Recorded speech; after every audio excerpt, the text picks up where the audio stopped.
Charlotte, thinking of how to plan a successful migration, something Richard said about timelines. And we see sometimes maybe overly ambitious suggestions from competitors around how long something would take. And clients really look for credibility and experience in saying complexity needs to be managed over and de-risked over a long period of time. So how do we approach planning and setting timelines for this on a Yeah. So, I mean, we're very much driven by the notice period of the outgoing administrator.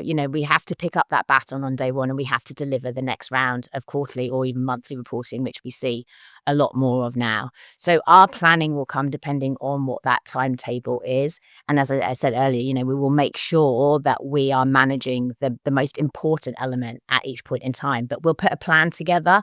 It will cover everything that we need to do from an onboarding as well as administrative, and accounting wise set up, and then make sure that every step is followed. So, this disciplined approach, having a start, having a middle, having an end ensures full success in the process. But, absolutely, we've had, instances where, someone said, well, do your whole migration, 9 funds in 3 months. And we said, they can, but we want to do it properly. And, we did agree, this 2-phase approach over 6 months. And it's been a huge success. The client is delighted. All of our clients are delighted because we do all of that management. And, we're not going to rush things. If you've got bad data coming in, there's no use us getting bad data into our system because all of the same problems will just continue. So, we have to have an opportunity to tidy it up, clean it up and get it into the system so that then, the operating model thereafter, once they're live with us, is just a much smoother experience. Yeah, 100%. And I think there's something to expand on there, actually.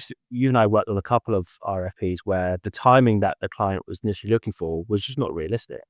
And I would question how many of the other administrators that were pitching took the same approach that we did, where we said, look, we've done a lot of these. The timing in the year when you're looking to do this and the window is too small.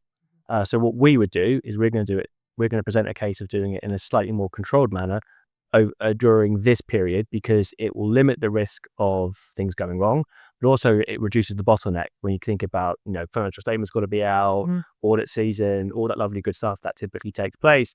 Being honest and transparent and sharing your knowledge as to how it's worked with other such clients is not to be underestimated, because I can imagine in certain instances, the sales guy working on those RFPs going, yeah, we can definitely do it in that time. And we come in there going, actually, that's not realistic because of this. And that's the difference, right? And that's what creates our genuine partnership approach with clients, because the expertise and the experience that we've built through the dozens and dozens of migrations we do a year, we then bring that credibility and experience and sharing that in client in a constructive dialogue, rather than just saying what they potentially want to hear. And there is a lot of trust and respect built through that person. That's what true partnership is about. Exactly. And we will only do it right.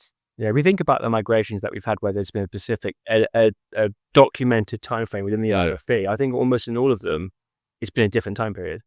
I'm trying to think of one where, because they get delayed on their end, there's always delays because they're going through their own internal review and analysis. But in the vast majority of cases, there's always an expectation versus reality difference, and our job is to represent and share with them why the reality is X as opposed to Y.